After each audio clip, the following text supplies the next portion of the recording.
All right. We're back. How's everybody doing this Sunday? Welcome to the live hour. Welcome to the live hour. How you guys doing? How's everybody doing?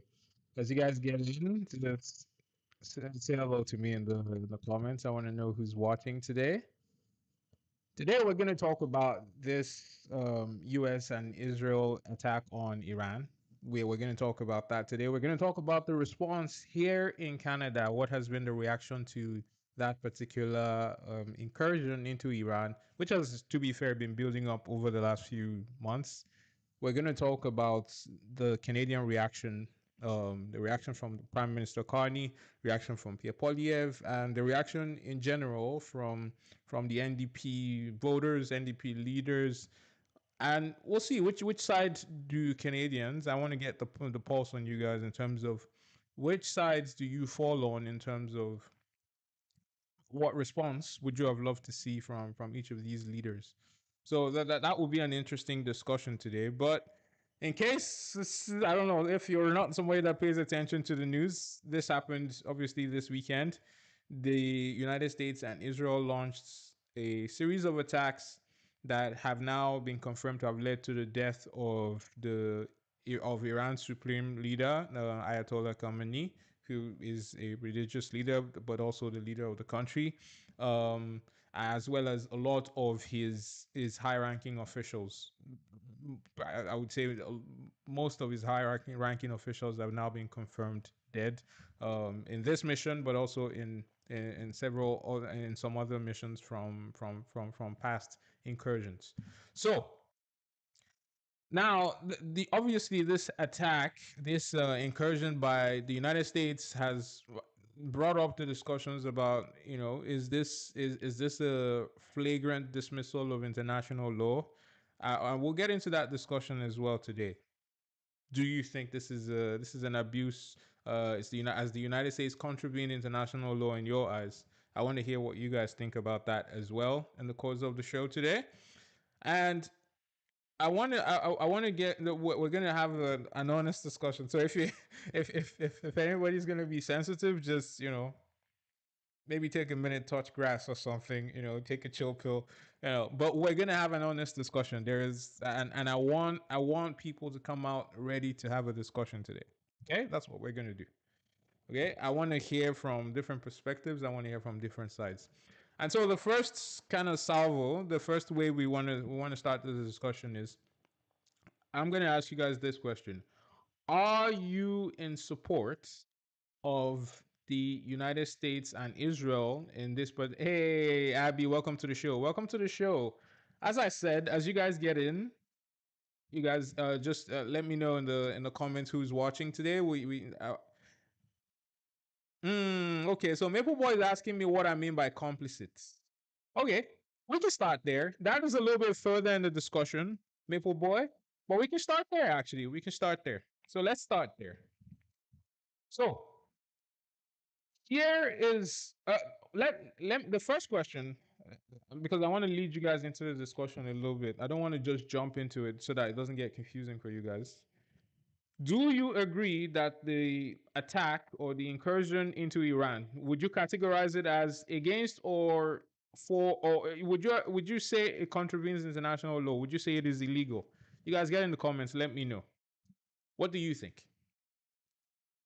That is where we'll start our discussion today. And Maple Boy, I promise I will explain what I mean by Mark Carney being complicit in a lie about Iranian nukes. I will explain that topic once we get a kind of an assessment of whether people think this particular attack on Iran is legal or illegal. You guys get in the comments. Let me know your thoughts.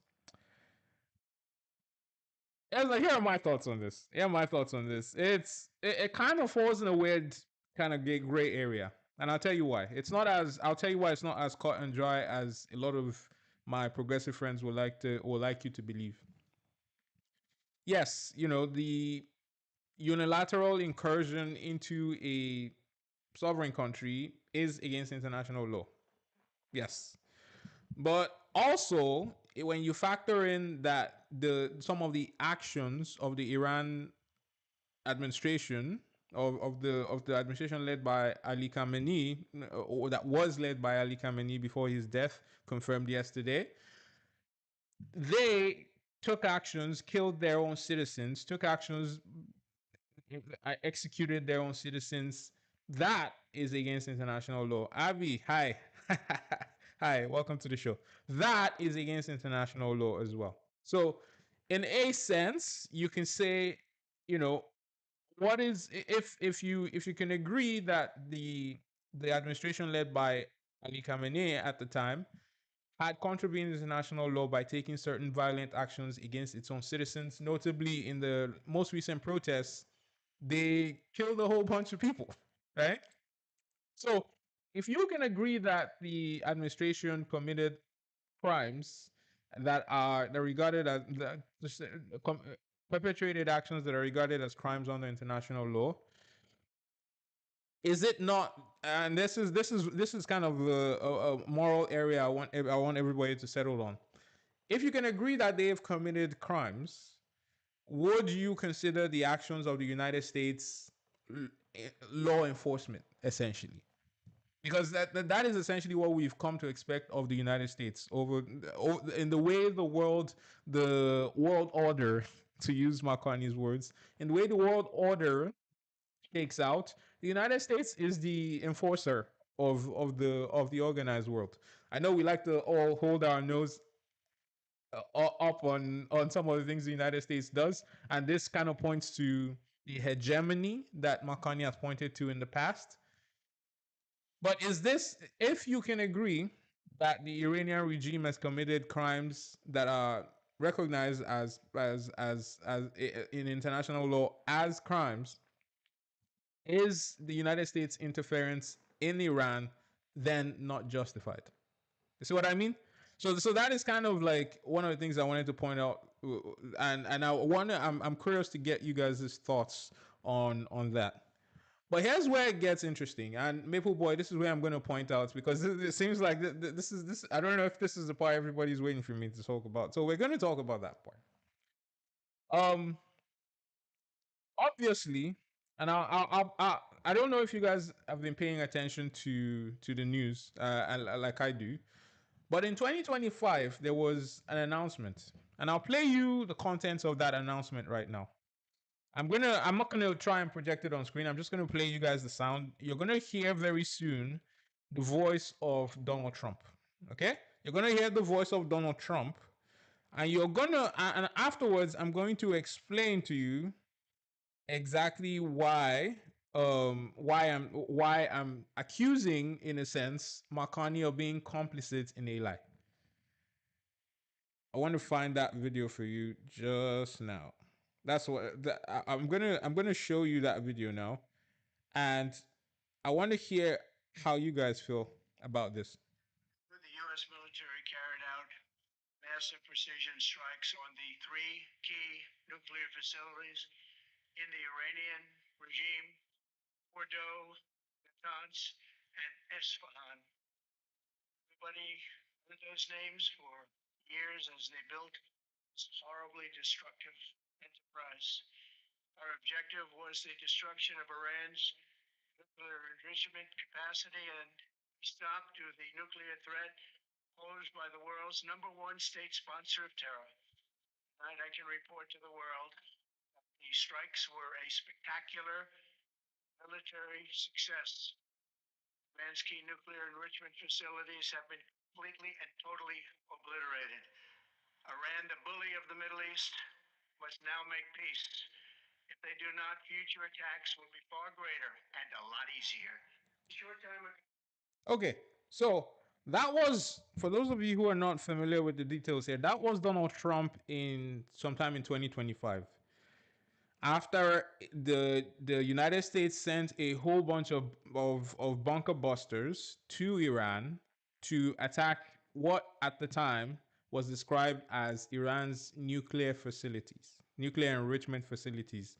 And if you believe what Benjamin Netanyahu and Donald Trump had told us at the time, Iran was this close to getting a nuclear weapon, right?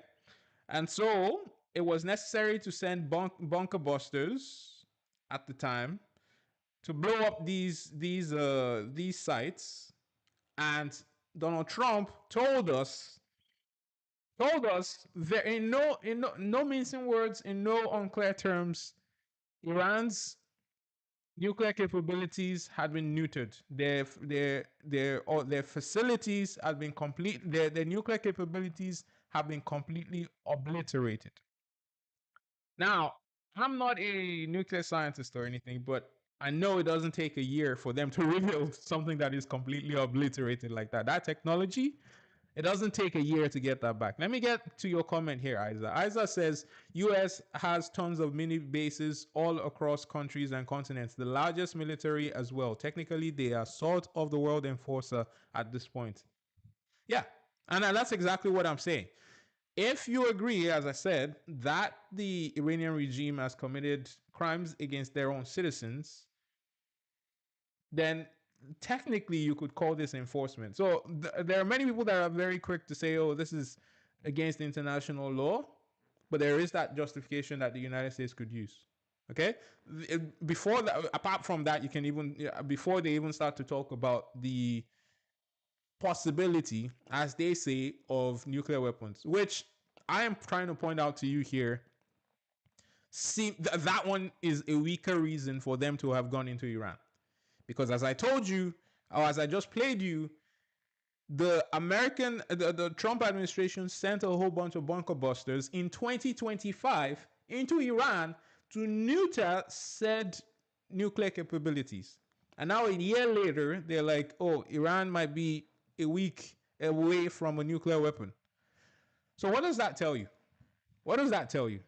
Maple Boy says, but for me, what Mark. Okay. So Maple Boy is saying, for me, no matter what Carney says, I will give him the benefit of the doubt. Not trusting Carney won't help. Now, I'll tell you why Mark Carney might be complicit in a lie here. Now, as I said, if those 2025 attacks are described as successful, there is no way that Iran is now able to be 1 week away from making a nuclear weapon. Okay, we can kind of agree. It just doesn't work that way. Okay, it just doesn't work that way. But I remember at the time when I covered this story, this whole Trump telling us about the whole neutering Iran's nuclear capabilities. At the time in 2025, I told you guys that the UN watchdog told us that they found no traces of increased radioactivity in those areas. Now, what does that tell you? Well, that tells you that either the United States did not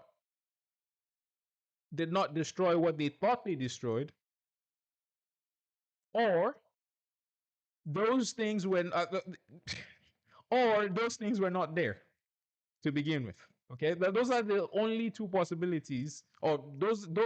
Well, I mean, there's a third possibility that the Iran somehow built a facility that is capable of withstanding U.S. bunker busters, which, considering what we saw, maybe it's possible the way Iran has kind of adapted to kind of counter possible U.S. intervention in their nuclear program. Okay, so what is the truth here? What is the truth here? That is what I'm trying to get at. What is the truth here? Is Iran truly a week away from a nuclear weapon, as Benjamin Netanyahu would like you to believe?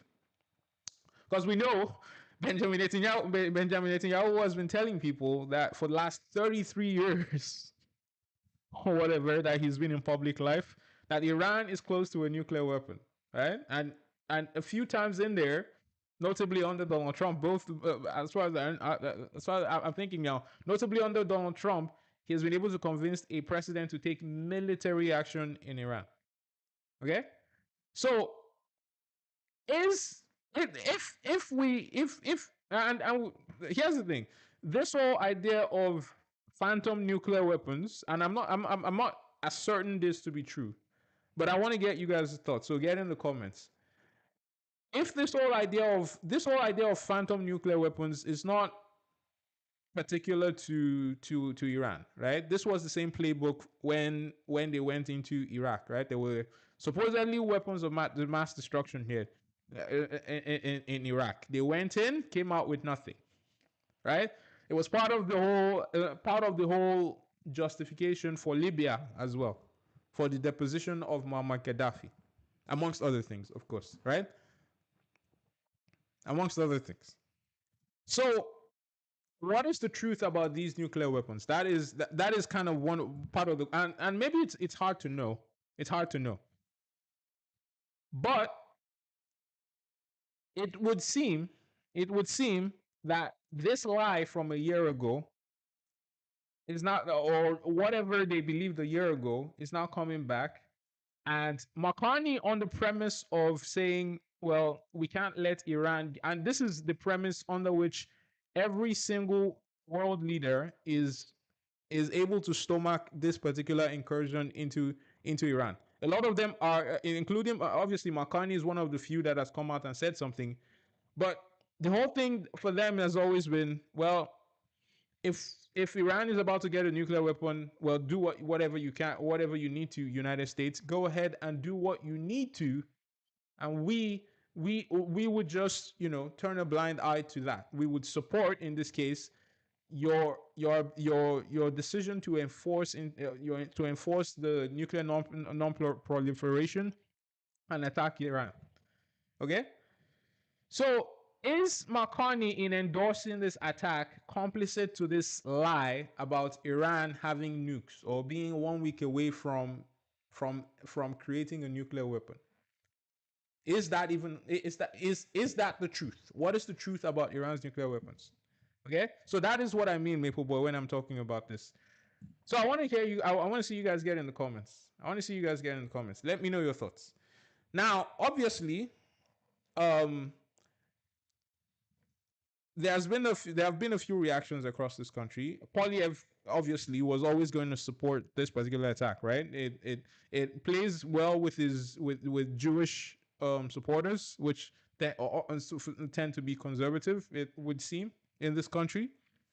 And as far as we know, the liberals, take they take a stance that is probably mostly pro-Jewish, but they also say they're pro-Palestine. So they take a very weird kind of middle ground there. Mark Carney has decided to support Israel's decision here and the United States decision. Now the NDP supporters are saying, well, what happened to the Mark Carney of the World Economic Forum? Mark Carney of the World Economic Forum told us that American hegemony was that the other nations, the middle powers, were complicit in the propagation of American hegemony, right? Because it was convenient, these middle powers shut their eyes and indulged in a convenient reality. Okay, because they felt it kept them safe. Now, this is no different. This attack on Iran continues a pattern of activities, of unilateral activities from the United States that depicts said hegemony that Mark Carney was talking about in his World Economic Forum speech. So why is Mark Carney's reaction now to this sort of activity, this, notably imperialist activity by the United States, why is it different to what he said in the World Economic Forum? So is he and that's the other thing. Mark Carney described this in his speech, that we knew that the world order was a lie. He said that in his World Economic Forum speech. He said that. So is Mark Carney now complicit in that lie? That is the question. Is he now complicit in that lie? Maple Boy says, I would guess that Trump would be lying about the nuclear weapons cause Trump cabinet is based on loyalty and not by experience. Mm. So that's the beginning salvo here. But I also want to extend this further. I want to extend this further a little bit. Now, as I said, in Iran, okay, so Maple Boy is saying he made a mistake. No one is perfect. Well, I would like for you to kind of, do you mean Trump made a mistake or do you mean Carney made a mistake? Because I want to clarify before I go off talking about something I'm not supposed to. Do you mean Trump made a mistake or do you mean Carney made a mistake? Because Trump had a responsibility to wait before, and he had a responsibility to believe when experts said, "Oh, we didn't see what you thought you saw." But Trump was in a hurry at the time in 2025 to declare total victory. Oh, okay. So Maple Boy is saying Carney. Trump was in a hurry to declare total victory. He didn't wait for the dust to settle, and we find out that either he was lying at that time and was bragging on something that wasn't achieved. You know, that's, I mean, I'm not even, that is what it looks like right now. Like he was bragging on something that wasn't achieved, or they are going in on the pretense of nuclear weapons that are not there. So, Maple Boy is saying Carney made a mistake. Okay, so which is the mistake? Is the mistake? And I don't know. It seems like I'm picking on you, Maple Boy. But what is the mistake? Is the mistake calling out American hegemony, or is the mistake supporting Donald Trump on this particular incursion into Iran? What is the mistake? Which one is the real Mark Carney? Will the real Mark Carney please stand up? That's what I want to know. Which one is the real Mark Carney? The Mark Carney that calls out American hegemony, or the Mark Carney that is supporting unilateral action? I shouldn't say actually. I shouldn't say unilateral action. Um, to be fair, if I was being fair to Mark Carney, and you guys know I like to be fair on this show. Mark Carney said that the United States consulted or spoke to them, to the allies, or at least to him, about the possibility of these actions, and they were in support of these actions. Okay, so in that sense, maybe it wasn't unilateral, but also, again, we haven't seen the cogent proof that Iran had nuclear weapons or was any closer to nuclear weapons. Now, before anybody starts to blame Israel for the whether there's for the story around the nuclear weapons, I don't blame Israel in this. And you know why? You know why I don't blame Israel? Israel is the local player in this matter. They're the ones that are getting attacked by some of the proxies that Iran sponsors. The terrorist proxies that Iran sponsors, openly sponsors. Okay, that Iran openly sponsors, gives funds and trains.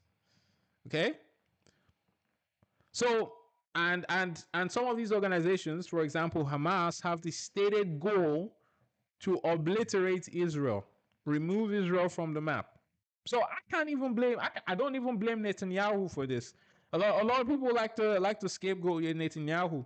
Now I'll tell you why I don't blame Netanyahu. Imagine this: you have a person who is your sworn enemy. They've sworn to their goal is to destroy you. Okay, would you would you lie, cheat, do whatever is necessary in order to this is a sworn, this is your mortal enemy. This enemy has said, you die or I die. Okay, would you lie, cheat, use whatever weapons necessary, including pointing the gun of the biggest gun in the world, America, at them in order to preserve your country? That seems like it seems, when you think about it that way, it seems like a reasonable position to go from, right? It seems like a reasonable position for Israel to take. They are in the middle of, notably, a whole bunch of hostile regimes. Now it's getting better because obviously Israel is a military power in their own right. You know, so Maple Boy says, I think Carney was referring about the regime in Iran. We can support one thing, but doesn't mean other things that Carney, that is, okay. I think I get what you're saying. I think I get what you're saying. Now, Maple Boy is trying to tell me that McCartney was talking about the regime in Iran. Here's what I would rather McCartney had done. I would rather McCartney would have just simply said, you know, this regime has been cruel to its citizens. It is now an opportunity for the citizens to have to take a to hopefully find a new direction, and build a new future that is more that is better for the people, and stop there. Now, the open declaration of support for Trump was extra, is what I'm trying to say here. The open declaration of support for Trump was extra, is my point here. Now, is there obviously McCartney has declared that, I said that that Canada does not plan for action on the ground. Good, good. Now, last thing you want is for this to get worse, and then suddenly we're sending troops like we did to Iraq, only to come out with sweet FA, absolutely nothing. You know, going in looking for phantom weapons of mass destruction. Last thing I want is for Canada to put people on the ground there. So I'm glad McCartney so far has ruled that out. Now, is there a chance? I think this is somewhat one of the questions a lot of people have been asking. Is there a chance that this escalates into a broader conflict, or indeed, let me ask it this way: has Donald Trump launched the United States into a war? Again, I'll tell you my perspective on this. You guys can get your perspective in the comments here. Maple Boy says, "Let Trump clean his own mess." Yes, I would not like to see Canada put people on the ground. But to be fair, here's my opinion on this. I don't think this is going to escalate into a prolonged conflict. Nothing like Iraq. Nothing like Afghanistan. I don't think this is going to happen here, because the difference here, to be fair to Donald Trump, is that they have planned this operation in such a way that it was precise enough that they I think, and actually I should mention this. Here's the reason, another reason why I don't think this was as about nuclear weapons as they would like to claim. They went in and the attacks were so precise that they took out Ayatollah Khamenei and a whole bunch of people within his inner circle, right? So that seems obvious to me. Republic of Alberta, welcome to the show. That seems obvious to me that a lot of this was probably about regime change. Because if it was about nuclear weapons, again, they would have gone after the nuclear weapons as against going after people. They went after people, and not nuclear weapons, even if they said this was about nuclear weapons. Okay? So think about that for a sec. But overall, because this was such a precise attack, where they took out the targets that he had in mind, I think now it's just about getting the Iranians and to blow their load a little bit, blow some steam. And they have been blowing some steam, I'll tell you that. They've been shooting at US bases. They apparently shot at a tanker, which didn't belong to the United States, by the way, but they shot at a tanker in the Strait of Hormuz. I'll tell you more about the Strait of Hormuz and the implications of that soon, later in the show. But they have been kind of like attacking US bases and UK bases, to be honest, all around the region. Okay, so I think this is about just getting the Iranians, beat, to use, and I don't know what other word to use here, but they have to be sort of shown that they cannot win, beaten down a little bit, and I think give it, in my opinion, a week, maybe 2 weeks, maybe a month. There's going to be a ceasefire. I don't think Iran is going to go for a prolonged war, in my opinion. And so, in that sense, I don't think that Trump has messed this up.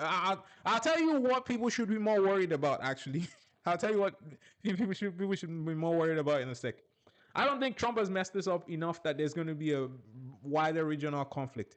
Uh, Here's the other reason why this is not going to be a wider regional conflict. Before this direct engagement with Iran, strategically, Israel has engaged Hezbollah, they've engaged Hamas, the United States has engaged the Houthis. These are some of Iran's proxies in the region.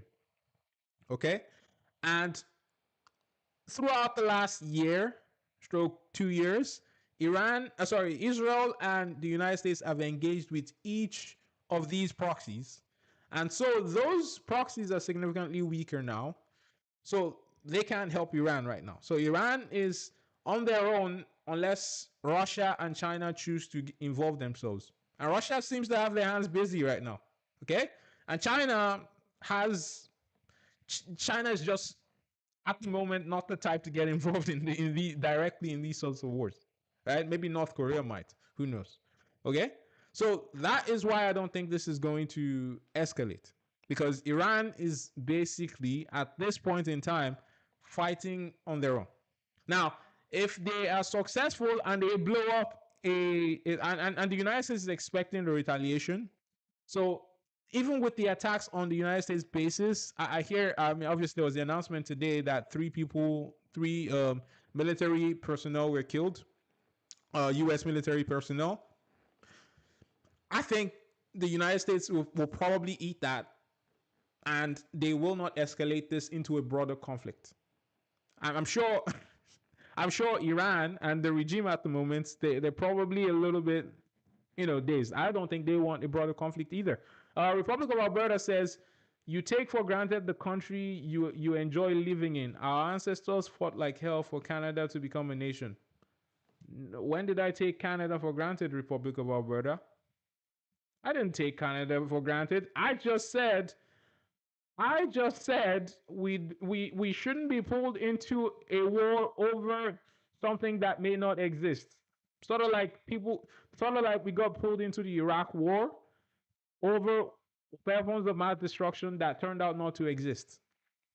Okay? I'm just saying that Canada should stay out of Iran as much if we can, because these nukes are turning out to be phantom weapons of mass destruction as well. Because as I said, you might have missed this at the beginning of the show, Donald Trump declared that Iran's nuclear capabilities had been completely obliterated in 2025.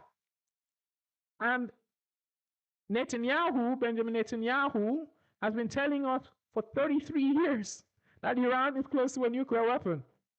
Now, I actually went and did some research. I looked into how long the path is to a nuclear weapon. The United States took the shortest time to get a nuclear weapon. It took them 3 years, from what I read. Okay?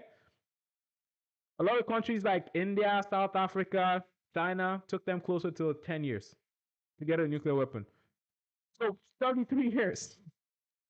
So I would argue if there was as much of a concerted effort, the Iranians would be further along in their development of weapons of mass destruction by now. So that is why I'm saying, okay, so it looks like we're saying the same thing, Republic of Alberta. Why are we fighting if we're saying the same thing? You said don't defend Israel. That's precisely my point.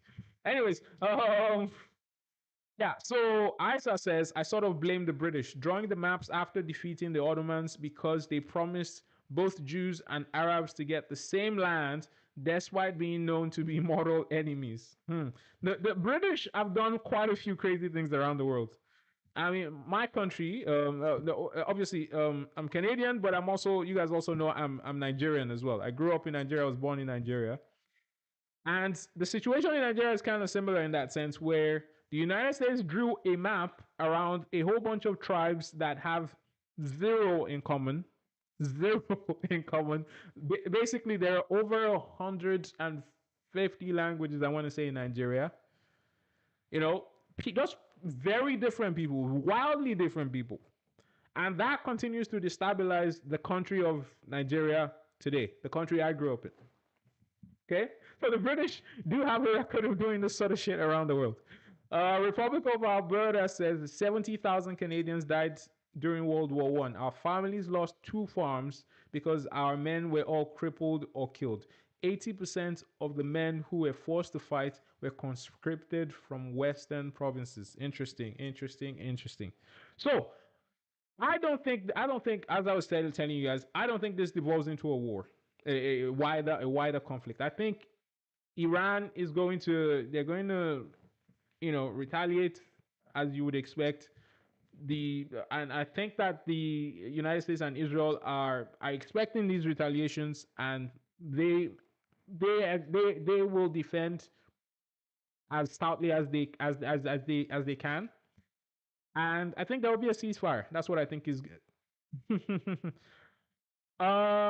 Republic of Alberta says, have you read the Balfour Declaration of 1917? I should give that a read. I don't think I've read that. Okay? I don't think I've read that.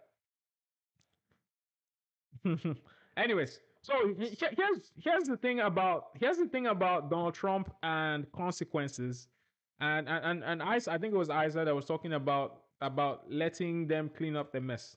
Now, the consequence of this, I don't think, is a broader conflict. I don't think it ends up being a war, a war throughout the region. But then, this situation that we're in is the latest in a series of actions taken by the United States that have led us to this particular point. I'll explain. So, where did a lot of this begin, right?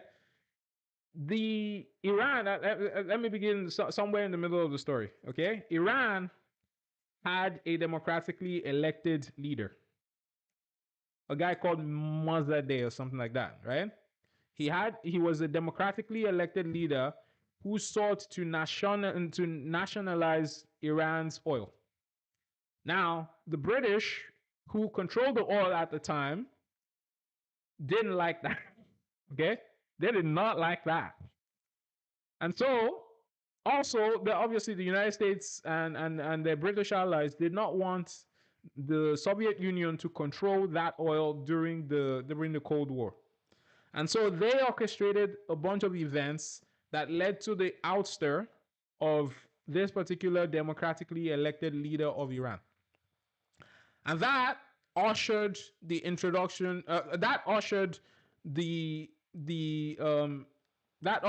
the leadership of an authoritarian regime called the Shah, right? The Shah, I forget his name, Mohammed Pahlavi or something, I think was his name. That ushered the regime of the Shah, right? An authoritarian regime. Now that regime, while being not clerical like the Ayatollah is in the way it's conducted, it wasn't a clerical regime. They also face a lot of the similar problems that this clerical regime, the Ayatollah, faces in terms of repression of the people, in terms of wealth disparity, all those kinds of things, right? They face that similar problem. Okay, so now we're seeing here that the United States, as I said, orchestrated the removal of a democratically elected leader in Iran. That led to an authoritarian regime in the Shah. Eventually, a whole bunch of events took place where the Shah was exiled, and that brought in Ayatollah, the Ayatollah. Okay, that brought in the Ayatollah. And you fast forward to today, let's fast forward to 2018. Okay, let's fast forward to 2018. There were fears at that time about Iran. As I told you, this is not a new story about Iran developing nuclear weapons, right? It's not a new story. In 2018, there were fears as well, and President Obama, before then had put in place an agreement with Iran that would allow the United States and the UN watchdog, the nuclear watchdog, to be able to have really stringent inspection of Iran's nuclear capabilities, their nuclear facilities, periodic inspections, and they were not allowed to enrich uranium beyond a certain point. Okay, this was the deal that was on the table. Donald Trump, in his infinite wisdom, came in and said this was a bad deal and pulled out of that deal. He pulled out of a deal that was created by Obama and did not put anything in place in the middle. It did not put anything in the interim. It did not. He just left that. Okay. Now, fast forward, 7 years later into 2025, Donald Trump, who canceled the deal then, is now trying to get a deal with Iran, which, from all the reports I hear, is very similar to the deal he canceled in 2018. So we see that there are these are the consequences here of the United States' continued intervention in just Iran. This is just the Iran example here. They contributed to a series of events that led to the Iranians losing a democratically elected leader and being thrust into a cause of autocrats as their leader. They get to a point where, okay, there are a whole bunch of extremists in their governments that maybe want nuclear weapons. And then we get to this point. Okay? Now, what could possibly go wrong what could possibly go wrong over the next few months? What could possibly go wrong? Well, here's the thing. The United States has now achieved another regime change in Iran. They've achieved another regime. Let me just have some water. I'm just gonna. The United States has now achieved another regime change in Iran. Okay. Now, from if some of what we're hearing, obviously, the Ayatollah, there was already a succession plan in place. So there will be another leader announced in the next few weeks. Okay, so that now the United States obviously ideally would like a say, obviously in who the leader is. Probably they won't, because Iran has its own mechanisms of appointing leaders. Now, a lot of people will like to think, well, okay, that's good. It's similar to the Venezuela situation. Maduro is out of the way, so a lot of people are optimistic in certain ways that obviously things must be better because Maduro is not there. Well, here's where this falls apart, maybe, for the Iran situation. Apparently, and I don't know all the way how true this is, apparently Iran, the Ayatollah, was actually anti-development of nuclear weapons. Apparently, he issued a religious edict. They call it a fatwa, prohibiting sort of the development of nuclear weapons. So there is a chance that the person the United States just killed was the only person holding Iran back from fully trying to develop nuclear weapons.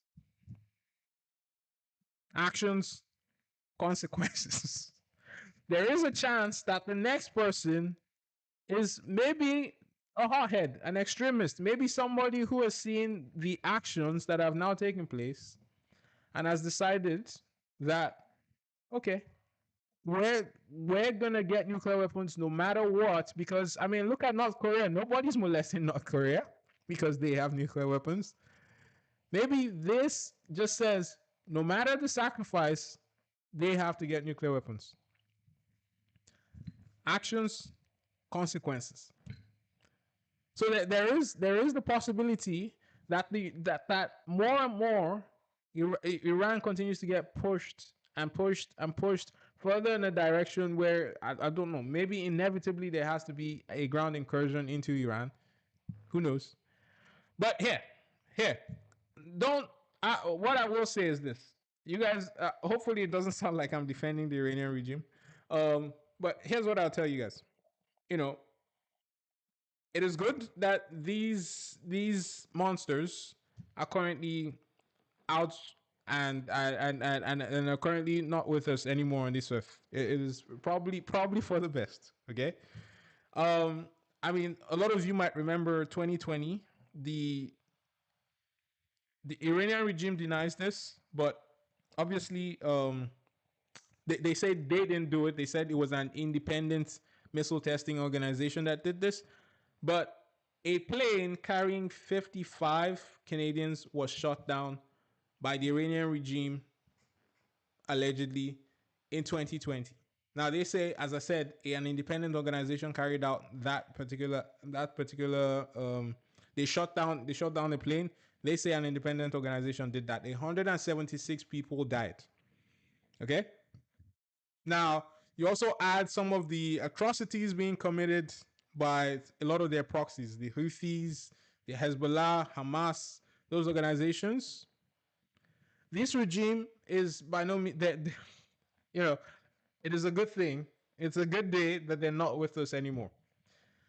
But it looks like Iran is not. It's not necessarily going to be transported, you know, magically into a democratic setup. They're not going to be transported, magically into a democratic setup. It looks like the next leader is probably going to be a religious leader still. So is this going to give the people the freedom that they seek? Now, and that's the other interesting part. There's a lot of I mean, as with a lot of things, it's not as simple as, and I know our mainstream media would like to show you that a lot of people are just celebrating the death of Ayatollah Khamenei, but I think the truth is really somewhere in between. Just like, I mean, imagine, God forbid, anything happens to Donald Trump right now. I can assure you there will be people that will be devastated, but there will be also people who are jubilating. That is just the reality of things. Now, our mainstream media and the United States, in trying to justify the actions they have taken, will show you that people are jubilating, that they're jubilant and happy about what has transpired in Iran. And there are people who hold that perspective.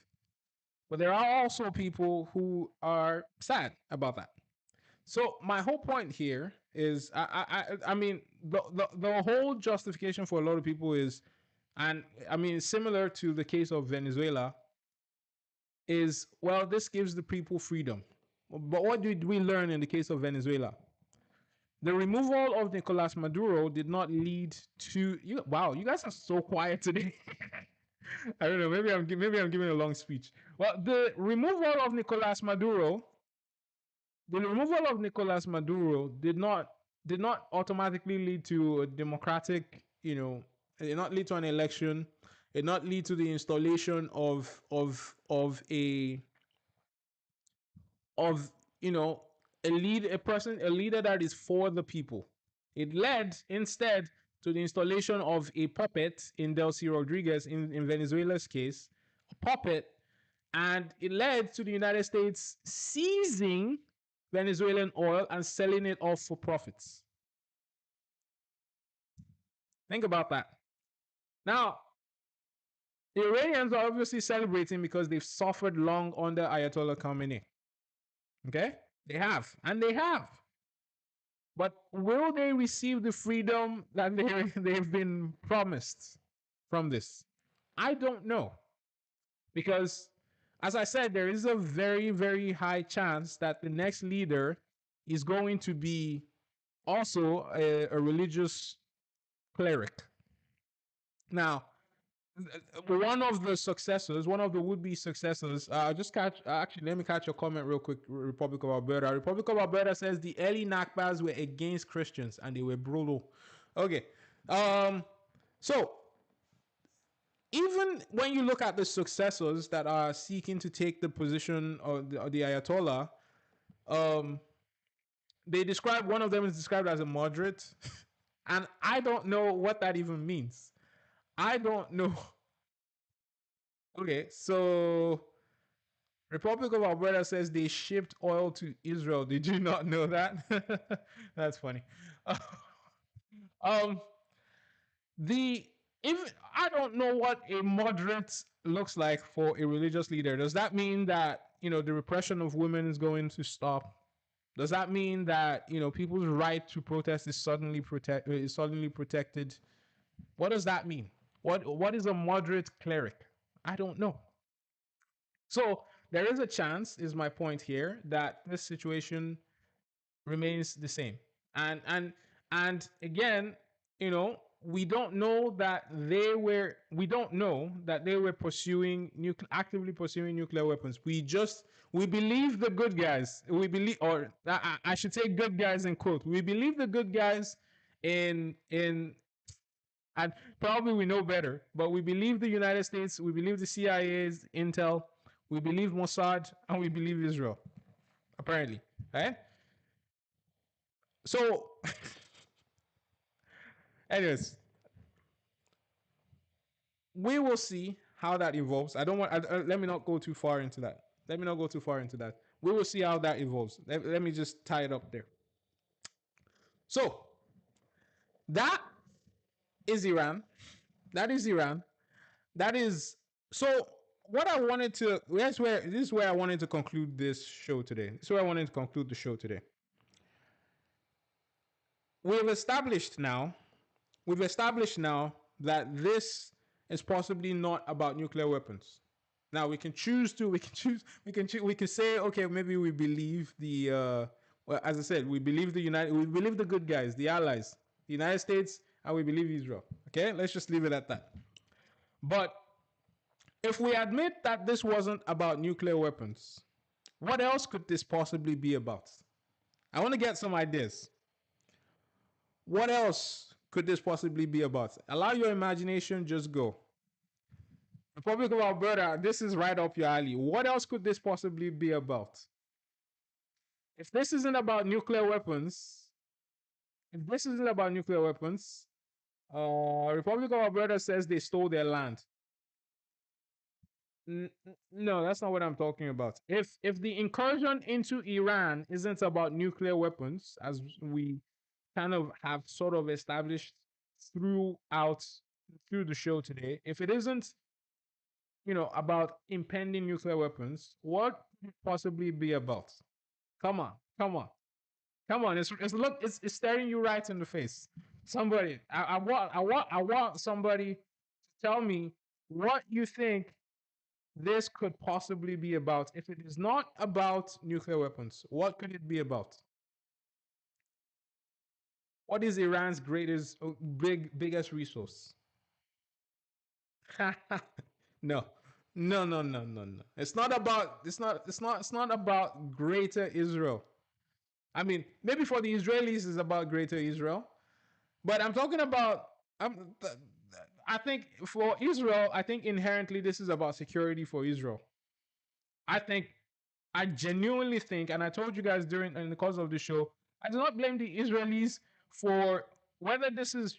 I mean, if this turns out to be a lie about nuclear weapons, I do not even blame them for lying, because if you have an enemy that whose stated goal, your mortal enemy, um, whose stated goal, maybe Republic of Alberta, explain to me what you mean by the Greater Israel Project. Um, explain that to me just in a few sentences. Now, if you have an enemy whose stated goal is to end your life, end your country, you will lie, you will cheat in order to survive. This just basic human instinct. Now, I'll tell you guys what I think this is really about from the perspective of the United States. I think this is really about oil. Again, I think it is really about oil. I think this is really about oil. Because I mean, what did we learn? You have to look at the pattern of events that the United States has taken over the last. Let's even start maybe 2026. Look at the pattern of events: the incursion into Venezuela and the season of that oil. Okay. In attack in destabilizing Iran, obviously, and possibly the spill out into the Strait of Hormuz, which obviously those of you who are familiar with the geography know that the Strait of Hormuz is sort of the choke point that for oil going into Asia. And which country is a dominant world power that the United States is sworn to. I'm giving you guys all the answers here. Which country is the dominant Asian power that might be impacted from by not being able to get oil from Iran, which is one of their biggest big suppliers of oil, or Venezuela, who is one of their biggest, also one of their biggest supplier of oil? Which country is that? Republic of Alberta. You have. I haven't seen what you're talking. I want you to explain what the Greater Israel Project is. Republic of Alberta. Isa says Iran has a large reserve of natural gas and crude oil. Yes, maybe you were typing that while I was talking. I think this, for the United States, at least, this is in at least a small fraction of this is about oil for the United States. I mean, they confessed that the Venezuela regime change was about oil, right? So I think this is about oil too.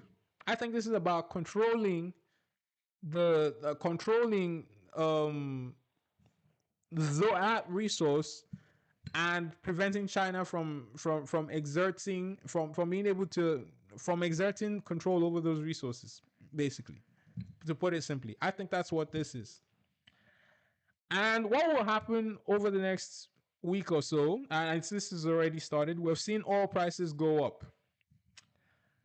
Do you know who has a glut of oil right now that is just waiting to sell said oil to whoever's able to pay the now higher prices? Do you know who benefits? Think about it. Who benefits? Who benefits as if oil prices, suddenly spike and you happen to have a whole bunch of newly acquired oil that you're now ready to sell? Okay. Uh Okay, so Isaac says, and to achieve their promised land, they got to overtake territories of their current neighbors. Is that what the Greater Israel Project is? I should read more about that. Actually, I should read more about that. I tend not to kind of read too much into too much conspiracy theory kind of things, but I'll read up about the Greater Israel Project. But you can tell me what you think it is.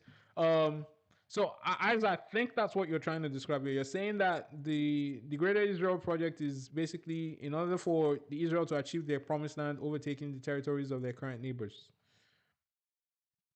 Perhaps, perhaps. Um, what I think that in terms of like expanding territory, I think you're seeing in real time that Palestine may never materialize. Maybe for that a nation of Palestine may never materialize, and obviously you've seen them also kind of like make sporadic incursions into West Bank as well. So that might be how Israel expands, at least in the immediate term. That might be how Israel. Obviously, you should have seen how quick they were trying to settle Gaza and rebuild and sell off the land and all of that. So that might be in the immediate term how Israel expands.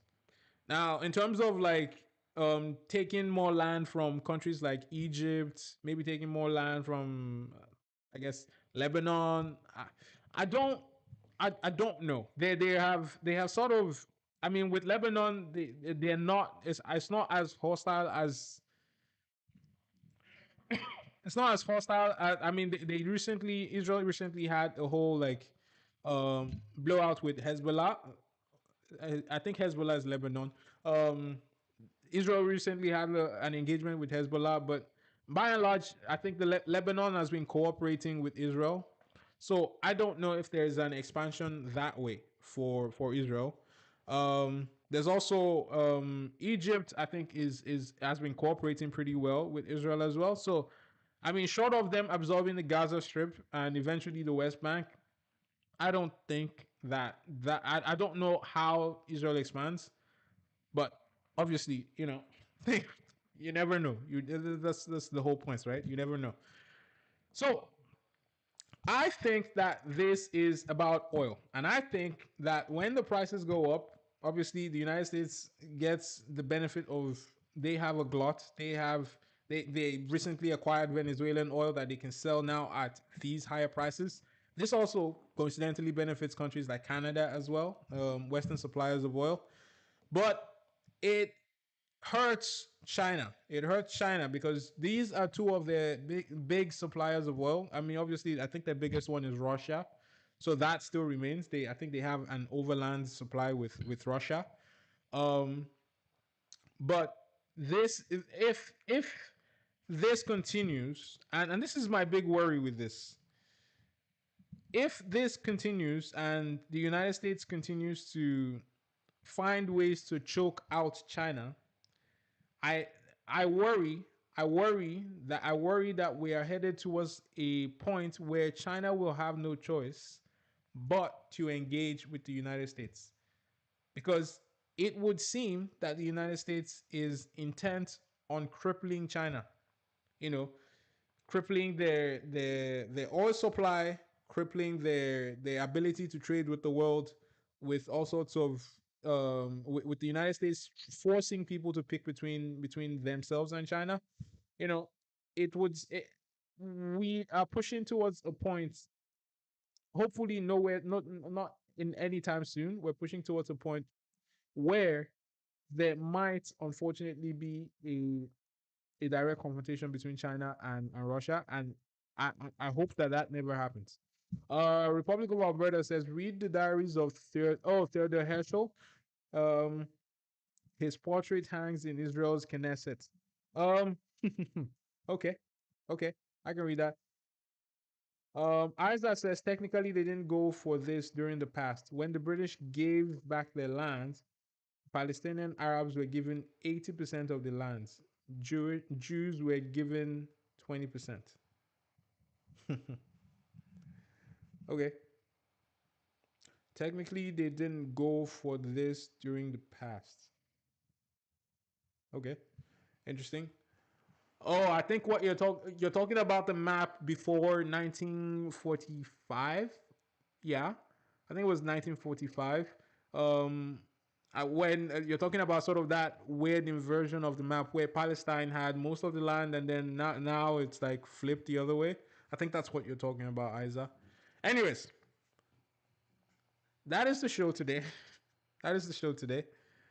Um, for those of you who may not be live with us, obviously, give us your thoughts in the comments. Give us your thoughts in the comments and drop a like if you're new to the channel. Subscribe as well. Um, and obviously, if something comes up, Mark Carney is in India. He's also this was something we talked about during the week. We had an impromptu show during the week. Makani is talking to India this week. He's talking to Japan. Japan wants our LNG. Surprise, surprise. And he's also going to Australia to talk about critical minerals. The India one has kind of been sparking a lot of controversy because, you know, some people are saying, well, they're still threatening our citizens, and the at some point the one of Carney's ministers or MPs said Israel is no longer a threat. India is no longer a threat. They're no longer threatening our citizens. But then somebody else, one of his MPs, also came and countered that and said, "Well, that's not true." Yeah. So what I don't know what deal is going to come out of the India trip. We'll see. But whatever deal comes out of that, there might be quite a bit of controversy to talk about there. So we'll get to that. Um, once that whatever comes out of that, we'll get to it. So I just want to roll the credits and get out of here. It is 5:04. Thank you, Isa, for joining today. Republic of Alberta. That's a tongue twister. For some reason, I don't know why I can get my words out there. Republic of Alberta. Thank you for joining today. Isa, thank you for joining today. Maple Boy. Maple Boy, thank you for joining today. Abby, you just said hi and bye. You just said hi and bye. You were not as chatty today. But it's all good. It's all good. It's all good. As I said, those of you who are not live, just let us know your thoughts in the comments. I'll try and respond when I see your comments. Take care, you guys.